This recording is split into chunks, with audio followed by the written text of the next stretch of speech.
walked over day rate on that one of something like £568 a day, and it took me 3 days, something like that. So, and the remaining was overhead costs and fuel and all that, and everything's logged in Bookapy. You know how I operate. I know what my figures are and exactly what my earnings are. This job that I've just walked you through here, the ticket price on that one is just shy of 6,000. Okay, that's for those 3 areas that I walked you through in the video: the lobby, the 2 walls in the lobby, the bathroom and the office. Right, 6 grand. What do you think my customer said when I said, oh, it's going to be about 6,000? He just went, okay, when can you start? That's fine. When can you start the job? Because he's not giving a shit about money. Now, he's not an idiot. He understands that if I said, oh, that's going to be 20,000, he'd go, what? That's odd. So, of course, you've got to be fair in your prices. You've got to be fair in your prices, okay?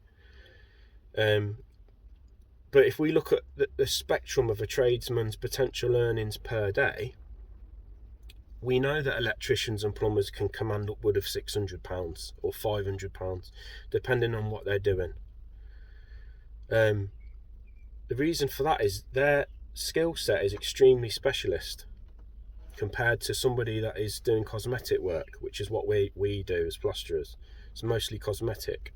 So I just wanted to talk to you about that, guys. And again, I think it's important that I run you through and walk you through some of the jobs that I do, so you can get a real world example of how the specialist model works.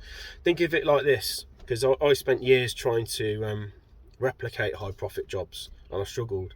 So think of it like this: you've likely done a job at some point being self-employed where you've walked away and thought, fucking hell, I earned a good earner on that job.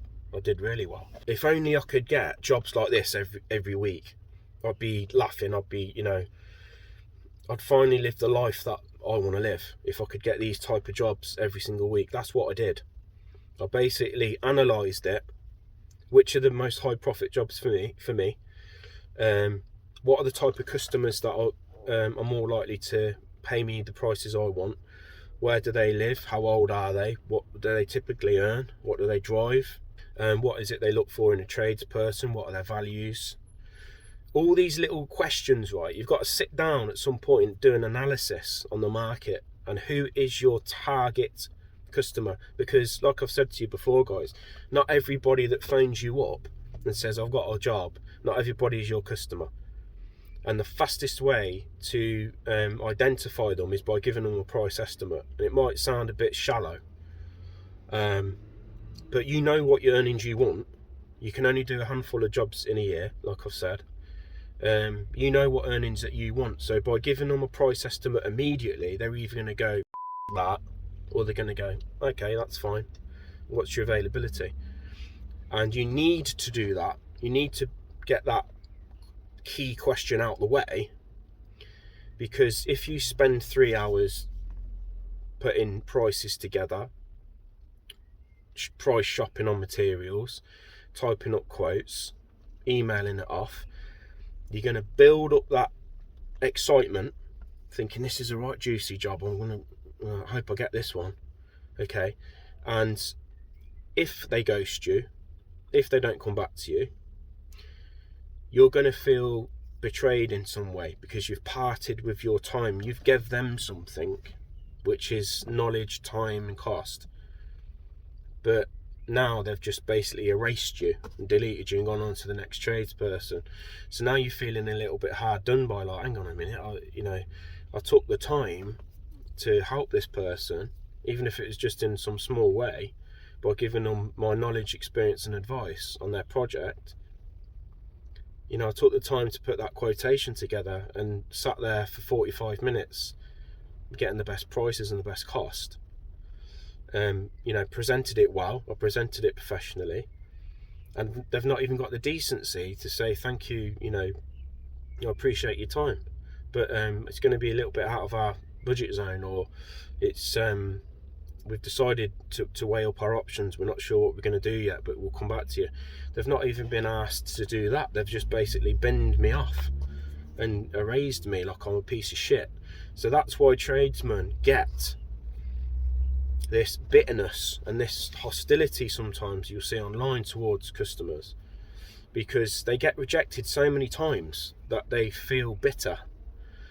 So to prevent that happening, you know what the lessons are? The lessons are provide a fast estimate based on the knowledge and that you've got on the job. Might just be a description or a photo at this point. Give them a rough estimate. Best to do it over the phone, so you can get they can get a sense of your character, your professionalism, your personality. Best to do it over the phone. Don't spend any more than 5 to 10 minutes on this client. Even if you think to yourself, oh, they're a really, really good job, it's a big job, it's worth 20 grand or whatever. Don't spend more than 5 to 10 minutes with that person. Remember, your experience and your knowledge, you've built that. That's yours. So to sit there for half an hour on the phone, giving it all away, giving all the advice and information away, for them to take that information and then take it to the marketplace and price shop, you're undervaluing yourself, your knowledge and your skills by doing that. So give them 5 to 10 minutes of honest, generous advice.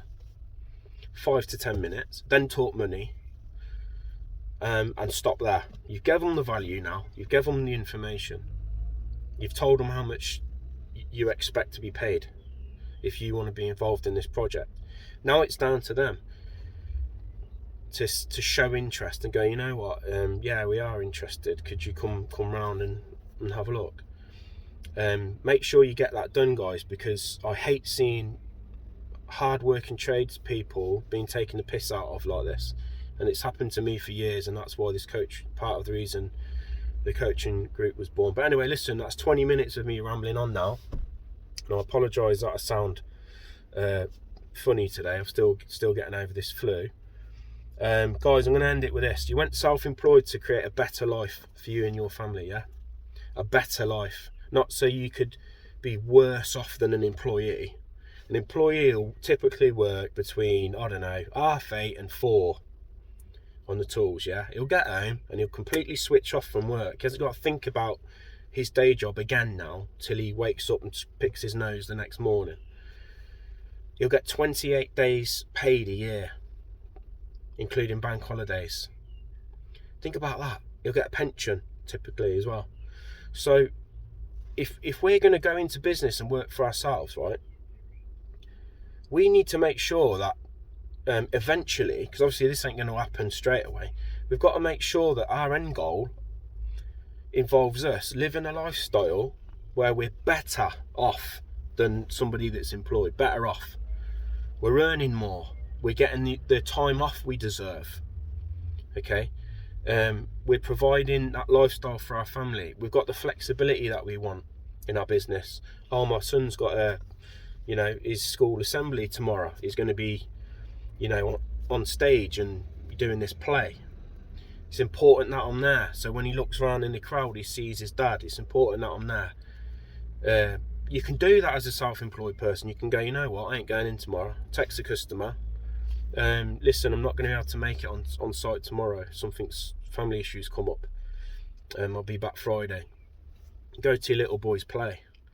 You're the gaffer. You're the boss. You can decide how it works. No one else. It's your business. So maximum flexibility.